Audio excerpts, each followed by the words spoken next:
ना मैं जस्टिस आसिफ हूँ। डिले के टैक्टिक्स हैं और हमें उम्मीद नहीं, अब मैं तो नहीं हूँ प्राइम मिनिस्टर, तो मेरी बेटी को तो स्पीडी जस्टिस नहीं मिलेगी। ना मैं जस्टिस आसिफ हूँ जिसके बेटे ने 2 खवातीन को कत्लेआम किया गाड़ी से और उसकी बेल भी फौरन हो गई और सारा कुछ हो गया, उसके बाद ट्रायल की हियरिंग ही नहीं हुई। तो मतलब है हम तो प्रिविलेज नहीं है, तो ईमान और हादी को इंसाफ नहीं मिल रहा। अभी तक 7 महीने गुजर गए हैं और अफसोस ये है कि जिन लोगों को वो डिफेंड करते थे, जिनकी वो इंसाफ की जंगें लड़ते थे अदालतों में, वो लोग बेबस हो गए हैं। सीएम पे आप क्या कहेंगी? 16 सितंबर तक मामला चला गया। देखिए मायूसी तो है, जाहिर है, क्योंकि जिस तरीके से इस्लामाबाद हाई कोर्ट का आप पूरा बिहेवियर देखिए, ये ना कानून के मुताबिक है, ये गेम्स खेलते जा रहे हैं हमारे साथ। एक इशू कंसर्न ये है कि आपको पता है ईमान की कंप्लेंट है चीफ जस्टिस डॉगर के साथ कि उन्होंने हैरेसमेंट की थी। हैरेसमेंट कंप्लेंट है जो सुप्रीम जुडिशल काउंसिल में भी गालिबन ईमान ने दाखिल की हुई है और इस्लामाबाद हाई कोर्ट के हैरेसमेंट कमेटी के सामने भी, जिसकी एक हियरिंग के बाद हियरिंग नहीं हुई, बल्कि पहली हियरिंग पे जज समन थी, उनको फिर फौरन चीफ जस्टिस ने बदल दिया और जस्टिस मिनहास गालिबन हैं कोई, उनको बना दिया कमेटी में। तो उसके बाद एक हियरिंग के बाद कोई हियरिंग नहीं हुई। तो जाहिर है सवालात तो उठते हैं हमारे दिमाग में, जिस तरीके से हाई कोर्ट टालता आता है। जब हम सुप्रीम कोर्ट आते हैं तो फ़ौरन एक तारीख आ जाती है, उस तारीख की फिर वो हियरिंग या कैंसिल हो जाती है एकदम से, या फिर हियरिंग होके कोई फ़ैसला नहीं होता।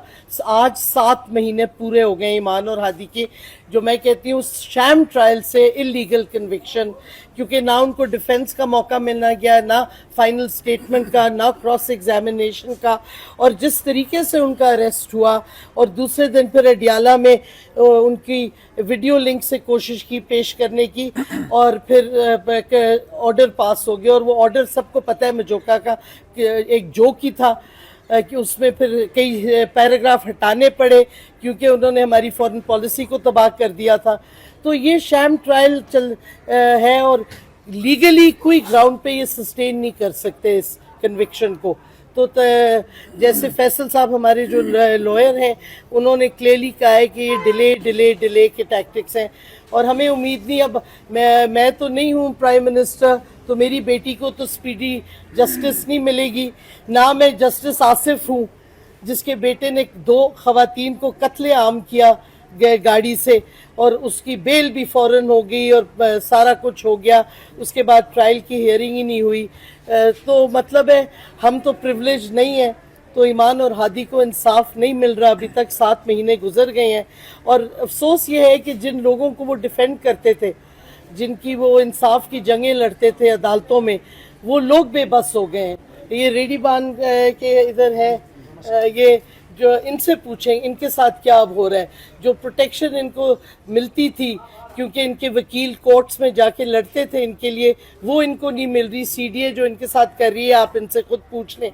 जो ब्लास्फेमी बिजनेस गैंग के विक्टिम्स थे, उनकी बेलें नहीं हो रही, उनको लॉयर्स कईयों को नहीं मिल रहे क्योंकि ईमान और हादी तो प्रो बोनो करते थे ये केसेस सारे। तो ये ना सिर्फ ईमान और हादी के साथ नाइंसाफ़ी है, ये सारे वो लोग जो बेआवाज़ मजलूम लोग हैं जिनको ईमान और हादी डिफेंड करते थे, वो भी बेबस बैठे हुए हैं कि ईमान और हादी को इंसाफ मिले तो शायद इन लोगों को भी फिर से इंसाफ मिलना शुरू हो। अच्छा मैडम, कमरा अदालत में आपके बारे में दूसरी साइड से ये शिकायत लगी कि आपने इस्लामाबाद हाई कोर्ट के बाहर ऐसा कमेंट किया जिससे ये तासुर मिला कि इस्लामाबाद सुप्रीम कोर्ट ने जो केस को सस्पेंड कर दिया। इस पर क्या कमेंट करेंगे? मुझे तो नहीं सुना मैंने ये।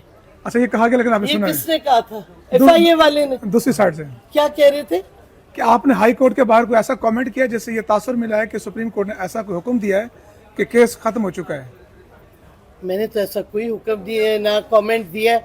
मैं कैसे कह सकती हूँ जब सुप्रीम कोर्ट ने ख़त्म नहीं किया केस? मुझे लगता है कि FIA कुछ कंफ्यूज जा रही है कि अब मेरे पे इल्ज़ामात शुरू हो गए। पहले मेरी बेटी पे लगा के उस पे कौन सा है यार वो साइबर क्राइम पीका पे जेल में 17 साल डाल दिया. अब मेरे पे इल्जाम शुरू कर दिए वो एफआई वाले ने सुप्रीम कोर्ट में. शर्म की बात है.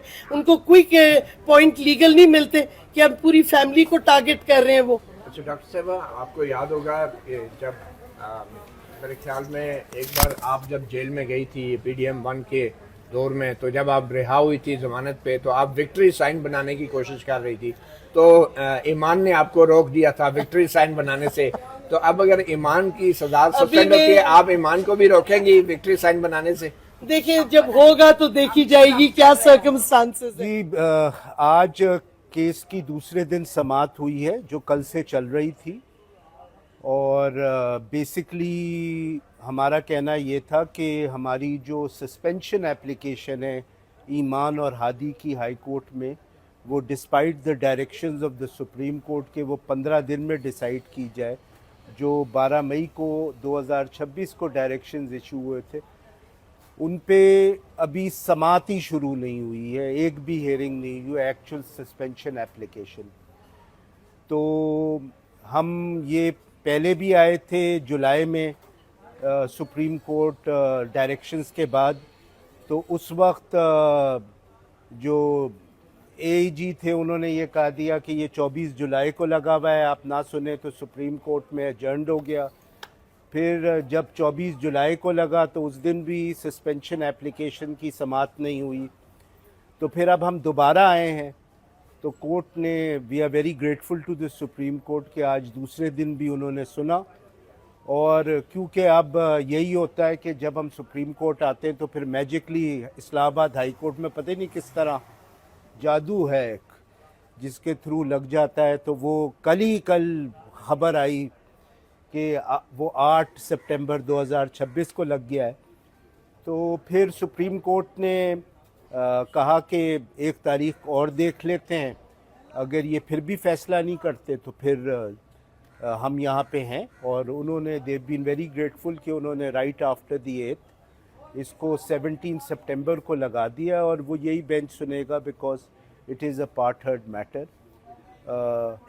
हमारी ग्रीवियंस बहुत सिंपल है, वो ये है कि इस्लामाबाद हाई कोर्ट को जो करना है, ठीक है. वैसे तो ये क्लियर कट केस है कि सेंटेंसेस सस्पेंड होनी चाहिए. हमारी एप्लीकेशंस पे फैसला करें जी, और हमें उम्मीद है कि अगर हमारी एप्लीकेशंस पे 8 और 17 के दरमियान भी फैसला नहीं होता तो फिर सुप्रीम कोर्ट से हम यही प्रेयर करेंगे कि फिर आप सस्पेंशन एप्लीकेशन जो है आप खुद सुने. और उसके लिए मैंने कल जो है सुप्रीम कोर्ट को कोई 8 डिफरेंट सुप्रीम कोर्ट के प्रेसिडेंट दिए थे कि यही होता है कि जब नीचे वाला कोर्ट सुन ही नहीं रहा होता, ख़ास तौर पे जो केसेस होते हैं of matters of liberty and personal freedom, तो उस पर फिर सुप्रीम कोर्ट इंतज़ार नहीं करता कि इस हाई कोर्ट फैसला करे, वो ख़ुद फैसला करता है. तो बड़ी उम्मीद है जी हमें सुप्रीम कोर्ट से कि अगले सितंबर में हम अच्छी खबर सुनेंगे. अगले इसी सितंबर की बात है, कमिंग सितंबर में जी सर. अच्छा, तो सर ये बताइएगा कि वहाँ पर बात की जा रही थी दूसरी साइड से कि सिस्टम है हाई कोर्ट का, तो उस सिस्टम के मुताबिक चलता है, तो आप यहाँ पे क्यों आए? वहाँ पे सिस्टम है, सिस्टम को फॉलो करें. उस सिस्टम की वजह से तो आए हैं, ठीक है ना. तो वही सिस्टम ही तो प्रॉब्लम है. अगर वो सिस्टम जो है नहीं होता तो सुप्रीम कोर्ट आने की ज़रूरत नहीं होती. अच्छा, अब जिस तरह कंपनी होती है ना, कहते हैं कंपनी है जो शहर चलाती है, तो वहाँ पे भी एक सिस्टम है, कानून नहीं चलाता. तो कंपनी नहीं चल रही है, सिस्टम नहीं चल रहा है. सिस्टम तो बहुत अच्छी तरह चल रहा है. अच्छा सर, ये बताएं कि 8 सितंबर को इस्लामाबाद हाई कोर्ट क्या करेगी? मेरे ख्याल में आज की हियरिंग के बाद तो इस्लामाबाद हाई कोर्ट को ये सुन लेना चाहिए और जो भी फैसला करना है कर देना चाहिए. और सस्पेंशन की एप्लीकेशन की, बट लेट्स सी क्या करता है. जो पास्ट है उससे तो ज़्यादा उम्मीद नज़र नहीं आती, लेकिन उम्मीद पे दुनिया कायम है जी, और मैं एक्सपेक्ट करता हूँ कि वो सुनेंगे हमारी बात. और मेरा ये कहना है कि मेरी नज़र में दुनिया में कोई कोर्ट नहीं है superior court.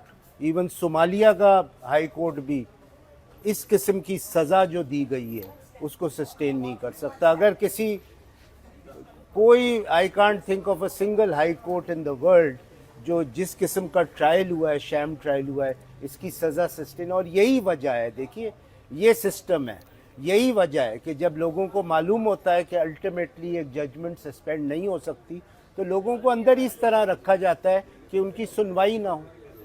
Delay is the punishment. जी, लास्ट क्वेश्चन. जी सर, जज साहब ने यह भी कहा था कि हमसे मत पूछें कि सिस्टम कैसा चल रहा है, हम इस पर रिमार्क्स नहीं देते. इस पर क्या कहते हैं आप?